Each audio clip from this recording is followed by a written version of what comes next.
In today's video, we're going to show you how to add a high pressure fuel pump to your BMW with the B58 engine.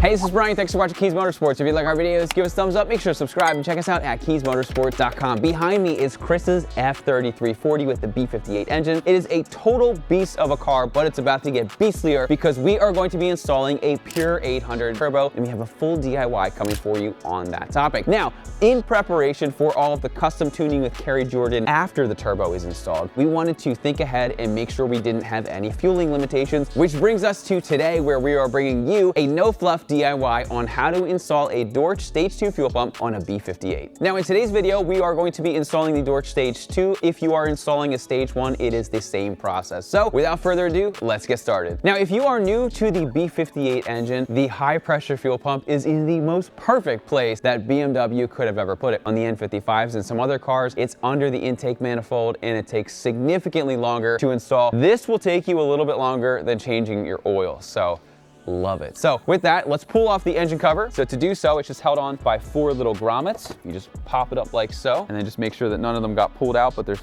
2 on the bottom here and then 2 on the top. So now that we have that off, we can set it in a safe place. The installation, although we are on a dyno today, pay no attention to that. You can do it on the ground. You don't need a lift. You don't even need a jack or jack stands because it's right here. Check it out, right on top. So BMW put it in the most ideal location besides putting it right there for us. Before we proceed any further, it is very important that we disconnect the negative terminal from the battery, which is located in the back of these if you have an F30 or F32.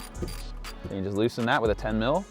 Pick it up, push it down to the side so it doesn't reconnect. Now, typically, we would just put a towel down to prevent the trunk from shutting because you never want to shut the trunk without the battery properly hooked up. In this case, Chris has some pretty cool carbon fiber golf clubs, so they will do just fine. Now, while you have your 10 mil handy, we are going to use it again to remove some of these covers up here. You will notice that there are 3 plastic nuts on this side and then 3 plastic nuts on the other side. What you do, pop it on here, turn it counterclockwise about 90 degrees, and that's going to release the clip. Then there's a little loop. There's one on this side and same thing on the other side. You're gonna pop this up and pull that out of the way. Then repeat on the other side. At this point, we are done with the 10 mil for about 5 minutes, so don't let it wander off. Now, what we need to do is we need to remove a support brace. There's one over here. It's kind of hard to see. I'll show you in 1 minute. And then there is one on the other side. However, to get to 2 of the bolts, you're gonna have to remove these covers. So if you simply take a pick tool, just get under it and pop them up, you will be able to see them. Now the tool that you will need to remove these bolts from the top here and also by the strut towers is an E18. This is an E-Torx. So what we're gonna do, pop that on there. Now these do have quite a bit of torque on them, so don't be surprised if it doesn't come off super easy. Okay. Now that we broke that loose, we'll go over here. I'll move this out of the way for you so you can see what I'm doing. And then there's one more on the other side. Then you can proceed to remove all 4 of these bolts. Okay, so now that you've done that, we're gonna remove this wire here. And then this piece pops off just like that. Set this out of the way. Then you can take your support brace. On the N55s, there were 2 pieces, but it looks like they make them 1 piece now, weld them together. And let's set this in a safe location as well. Now what we need to do is we need to remove this piece of plastic and then some foam, and then we're ready to rock. Over here, you have your cover for your DME. We're just gonna pull it off. Just pull straight up like that. It just has these little plastic pieces that go into a piece of rubber. There's little spots that you can see. When you go to reinstall, you just press it right down. Super easy to do. If you need to remove your DME for a bench unlock for flash tuning, it's right there.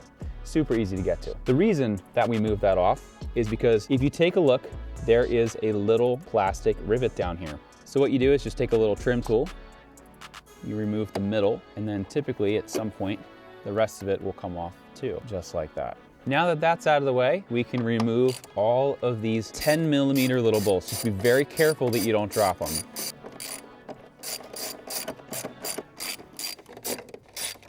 Then what you can do is just take this piece of plastic, lift it up, and set it out of the way. Okay, now that we're here, you can move your little cable out of the way, and then you can take your sound deadening foam and just carefully lift it up and move it out. And now we have full access to the fuel pump.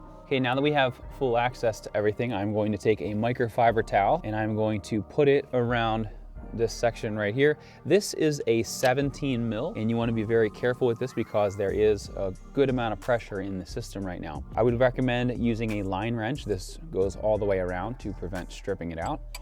And then we are just going to very carefully crack this loose. Again, go super slow. You don't want any fuel spraying out or anything. So I have successfully relieved the pressure, and then I can continue to loosen that all the way like so. Now, while we're here, I'm going to do the same on the other side here. So once again, it's a good idea to have some kind of towel or something just so you're not spraying fuel everywhere. And as you can imagine, it is a very good idea to do this with the car as cold as possible. Now, one of the reasons that you want to disconnect your battery, for safety obviously, but if you were to say be at this point and then you open your door and you wake the car up, it's going to spray fuel, and that could get really bad and could cause a fire. So we never recommend doing that. So we have successfully undone it there as well. Now this cable is going to start to get in our way very soon. So what we're going to do is we are going to pop this little piece of plastic out like that, and then you press on it like so, and then that'll pull off like that. So it has a little lock on it. So once you go to reinstall it, you click this up, and then once you want to remove it, you pull this down and then press it in. So we can take that, just set it to the side. Now what you need is an E6 E-Torx for this little bolt right here. We have our little tiny driver. I'm gonna remove this little screw, and this is attached to the current fuel line, which will be replaced. So I don't know why they used an E6 on top, because as you can see, the bolt is pretty hefty. So one of those weird BMW things. Okay, now you're gonna take another one of your rags and you're gonna stuff it down there. And we need to disconnect the rest of our fuel line here. So you will notice that there's this little C-clip on it, we'll call it. I'll try to be as out of your way as possible. So basically you're gonna take off this, I'm trying to do it with one hand. Looks just like that. It's just really a little retaining clip. And then what you're gonna wanna do is you want to press this black part in while pulling the fuel line out. So what I found works best is if you try to compress it a little bit. Sorry, you're not gonna be able to see. And then you press the black up like that, and then you pop it off. Now, sometimes you have to do it a couple times. You need it to be perfect or it's not gonna work. Okay,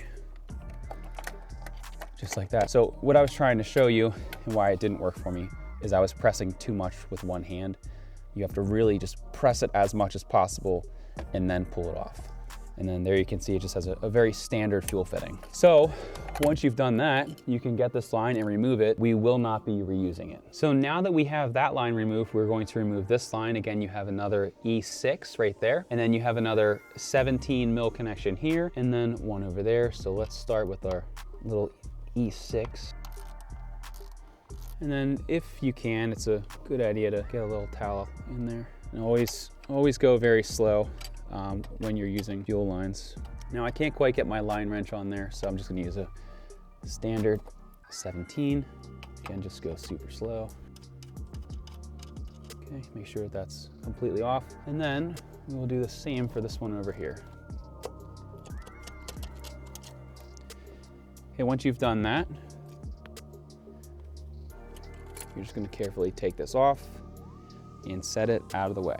All right, we are just about ready to remove our old fuel pump. You wanna make sure that everything is just crazy clean in this area. You don't want a speck of dirt to fall in. So I'm just gonna use some parts cleaner and just make sure that this entire area is just super clean to make sure we have a perfect install. Now that we've done that, there's a T30 right there and a T30 that's just right behind the pump.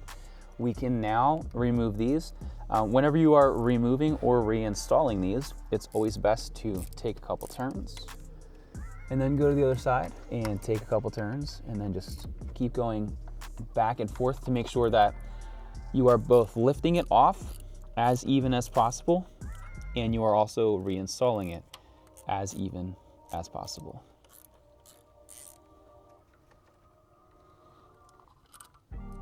Okay. And you just take this, comes off just like that. Okay, now what you can do is take your old gasket. If you want to replace it, you can, but these can be reused. We're going to pop it off like so.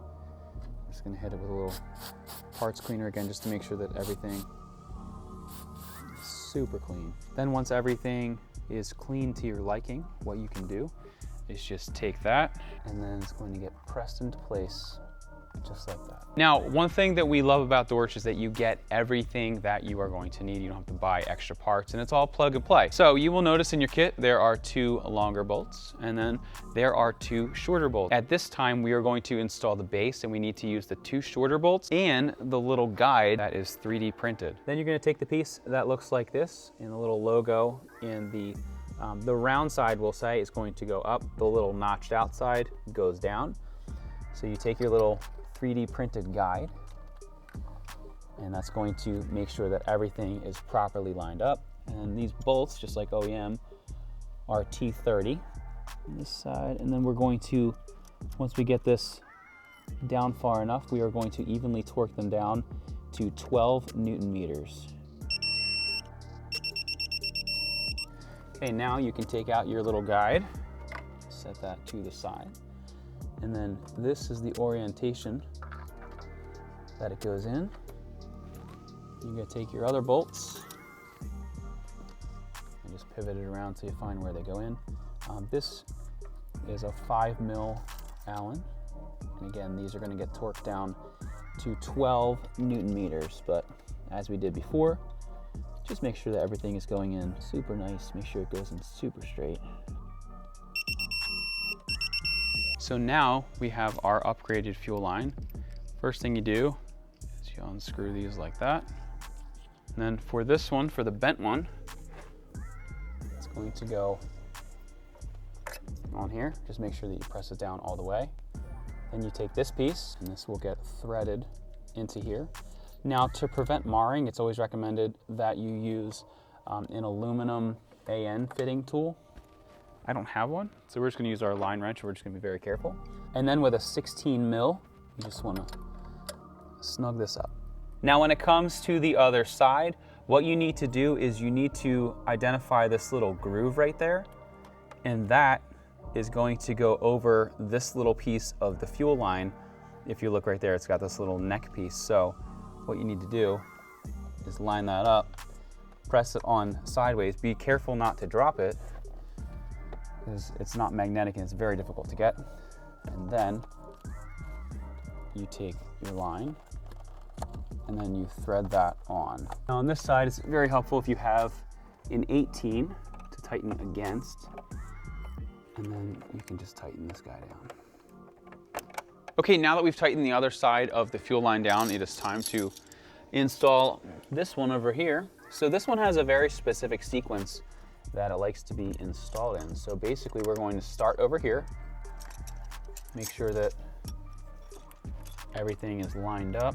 Make sure you remove this cap or you're not going to get very far. Strategy is you really start here, make sure that it's lined up. It's gonna be a little bit hard for you to see. And then try to get this one going over here, and then you line up this one like so. So then I'm going to start by snugging this one up, and it should snug with ease. And the same with this one over here. Then this one over here. And again, they should all thread on just like that. Okay, now that we have that installed, you are going to set your torque wrench to 31 Newton meters, and I would highly recommend one of these little crow's foot. And what this is going to allow us to do is torque it down correctly. Now, this one might be a little bit tough to get on. Let's see if I can shimmy it on. There we go.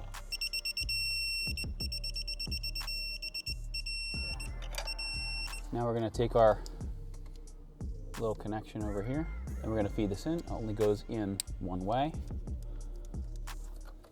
Snake it in here. And then you're not really going to be able to see this, but I'm going to plug it in. Okay. Make sure you hear that audible click. Now, to help control our new little cable here, Dorch sent us this little piece right there. So it's a little bit tight. It's a little bit tight how we have to film it. Basically, you just drop that through, and then that just holds this in line. So at this time, I'm going to install that. Then what you can do is reinstall your foam. Now it's not going to sit as it used to because we have a significantly larger pump. I am still going to press it down like so. If you want to cut it, you can. If you don't want to run it, you can also do that. But when you run it, it's going to help keep it quiet because these injection systems are pretty loud on these cars. So once you've done that, you can take this piece here, slide it over, and then you can reinstall the 10 mils that secure it in place. Then once you've done that, you can snug them all up.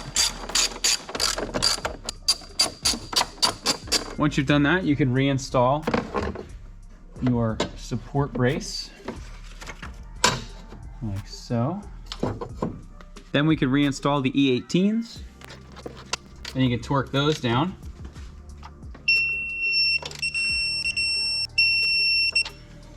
Then we can reinstall this piece. This piece, don't forget the rivet over there. And you're gonna take this and tuck it in.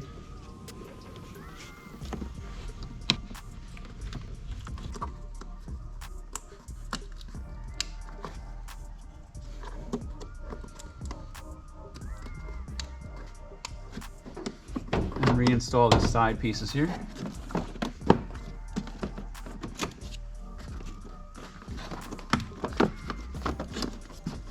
Don't forget the DME cover.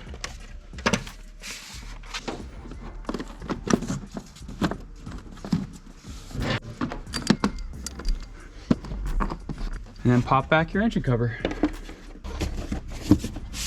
Okay, at this point in the process, the pump itself is fully installed, but the most important part of this process is to make sure that you have the correct parameters set on your car. Now, we personally do it with boot mode. So with that said, let's jump in the car and I'll show you how to program it with boot mode. Now that the high pressure fuel pump is fully installed, everything is torqued down and good to go, we need to configure the car, otherwise the car isn't going to run correctly because it's gonna think that we have that old high pressure fuel pump installed, which is not the case. So let me show you how to do that using boot mode and the all new Kies Wi-Fi adapter. So in your boot mode account, you're gonna go to My Maps. Then you are going to find the map that you would like to adjust. And we're gonna go up here to the top right where it says Config. And when you scroll down, you are going to see a section that says HPFP, high pressure fuel pump. And then over to the right, you're gonna see all of the options. You have OEM, you have Dorch stage 1, you have spool. You're going to do the stage 2 for this one, but if you have a stage 1 or whatnot, make sure you click the correct setting. Once you click new, you are going to save these changes. Then I'm going to go back into my map. I'm going to hit flash.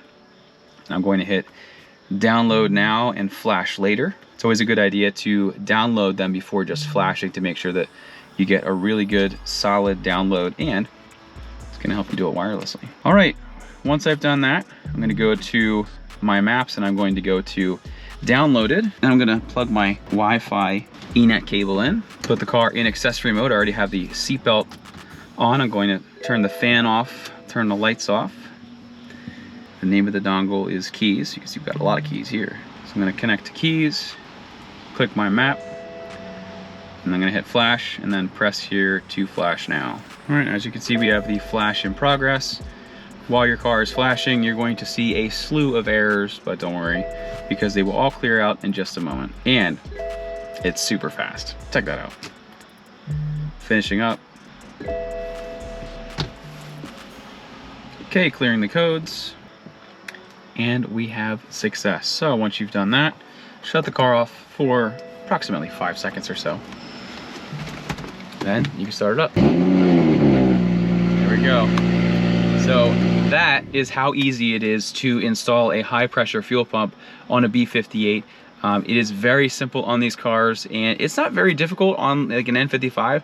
You have to take off the manifold, so it's a little bit more of a pain, where this is right on top. It doesn't take all that much time at all. And as you saw, the configuration, boot mode did a fantastic job making it as easy as humanly possible. And course, we have this to make it even easier. So anyway, once again, my name is Brian. Thanks so much for watching Kies Motorsports. If you are interested in upgrades for your car, like a Dorch Stage 2 fuel pump, a pure turbo, boot mode, and many other modifications, be sure to check us out at kiesmotorsports.com. Thanks so much for watching, and we'll see you in the next video.